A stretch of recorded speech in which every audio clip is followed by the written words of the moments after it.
Que não dá pra... Acho que seria leviano da minha parte falar que tudo é química e o mundo só é explicado por ela, né?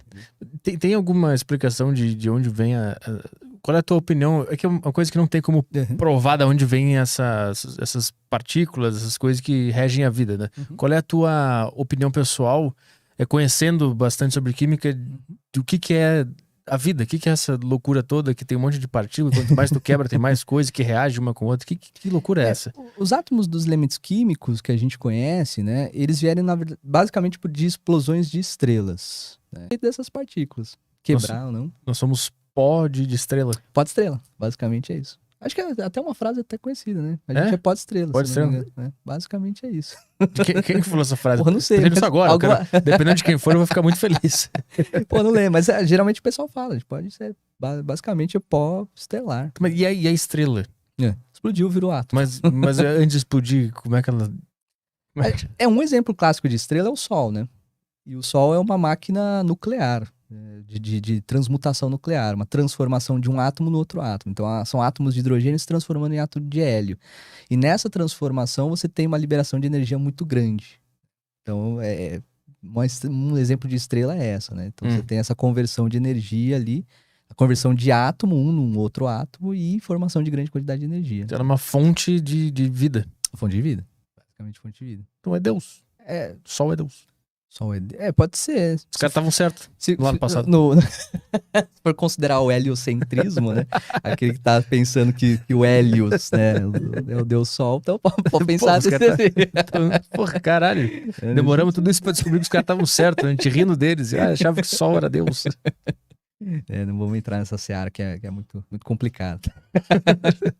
É complicado. Mas é pensar a vida, né? Com átomos. E quando a gente, né, não estiver mais aqui, os nossos átomos ainda vão estar. Isso que também é uma coisa bonita da ciência, né, da química.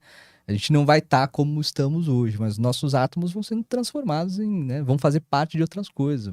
A gente vai pro solo, um micro-organismo vai se alimentar, que vai metabolizar as nossas proteínas, enfim, os nossos átomos vão parar num bicho, que vai parar numa planta, que a planta vai ser comida por um animal. E assim vai, né? Se a gente não for cremado, né?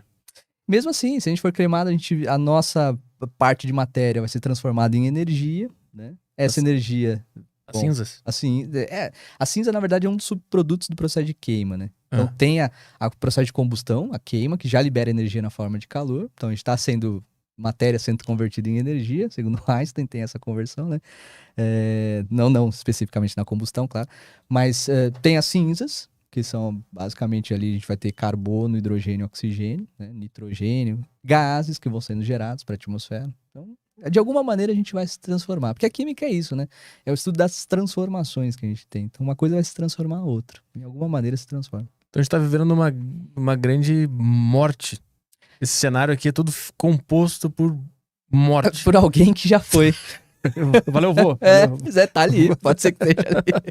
Que tá meu tio aqui. Se for pensar friamente, pode ser um pouco isso. Cara, tudo isso aqui, então, tem alguém que morreu lá no Império Romano, lá naquele ar-condicionado, lá no cantinho lá. A gente pode fazer datação, por exemplo, né? Os caras fazem datação de carbono 14, você pega um fóssil, uma parte do fóssil foi transformada em alguma outra coisa, né? Então, o que foi transformado, quem virou essa nova coisa... Exatamente a origem da onde vem, tu não tem como saber, né? Mas tu sabe a data. Pode ter sido uma minhoca, uma árvore, um ser humano ou um papel, sei lá. Pensando na datação do carbono 14, tendo carbono, você consegue datar, né? Saber qual que é a idade do fóssil, sei lá o que for, né? E o carbono 14? O carbono 14 é um dos átomos do carbono, do elemento químico carbono, que tem um número de massa que é 14, né? Porque o carbono a gente tem em tudo, né? A gente é feito de matéria orgânica, então a gente tem carbono na nossa estrutura. Então, o carbono é um elemento químico que tem 6 prótons no seu núcleo, tem 6 nêutrons, que dá um 12 de massa no somatório. Só que, se você aumentar o número de nêutrons e fazer com que o número seja 14, a massa, ele passa a ser instável. Aí voltamos na história da estabilidade, né? Se ele é instável, a ideia de algo que é instável é tender à estabilidade.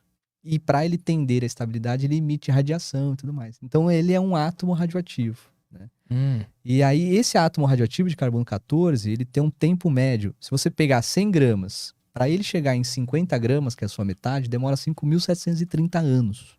Esse é o tempo de meia-vida do carbono, que é chamado de tempo de meia-vida, né? Para entender tempo de meia-vida, a coisa mais simples é tomar um remédio de 8 em 8 horas. Uhum. Por que a gente toma de 8 em 8 horas? Porque você precisa ter uma mínima concentração do seu organismo. Passado 8 horas, você tem que ingerir novamente, senão você cai muito aquela concentração, né? Então, basicamente, essa é a ideia do tempo de meia-vida do carbono 14. 5.730 anos. Então, você consegue medir um fóssil ali. Isso, quantas gramas tu falou? Não, qualquer massa, se você considerar. Mas se você tiver 100 gramas, né? Eu peguei um número aleatório, Entendi. 100 gramas. Para ele chegar em 50 gramas, é que a gente, no nosso organismo, tem carbono 14. Uhum. Né? A gente tem carbono 12, carbono 13, 14, a gente tem carbono. Só que quando a gente tem vida, a gente vai, através da alimentação, né, sempre repondo essa quantidade de carbono 14. Então a gente tem uma quantidade fixa no nosso organismo de carbono 14. Quando a gente morre, a gente para de ingerir coisas, né? Faz sentido. E a partir desse momento que você não tem mais a ingesta, a introdução de carbono 14, essa massa fixa vai continuar no seu organismo. Né? Então, digamos que você tem os 100 gramas de carbono 14 no seu organismo, passados 5.730 anos, se você virar um fóssil, os caras podem falar assim, olha, ele só tem 50.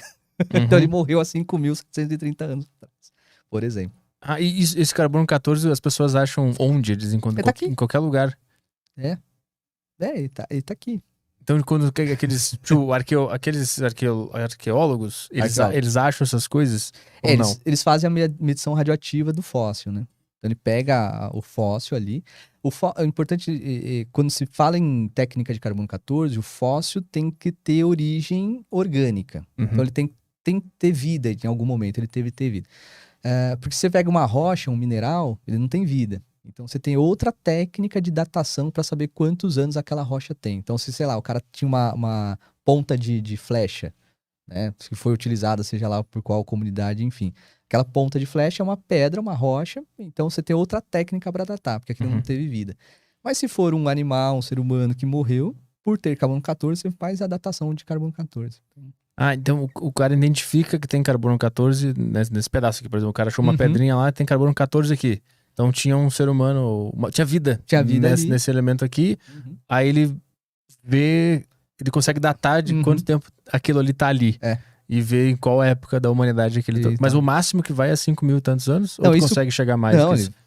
Agora eu tenho que considerar qual é a idade da Terra, né? Também. Mas o tempo de meia-vida é 5.000. Mas você pode ter fósseis com 2 tempos de meia-vida calculado ali, né? 10.000 anos, 30.000 anos, seja lá for.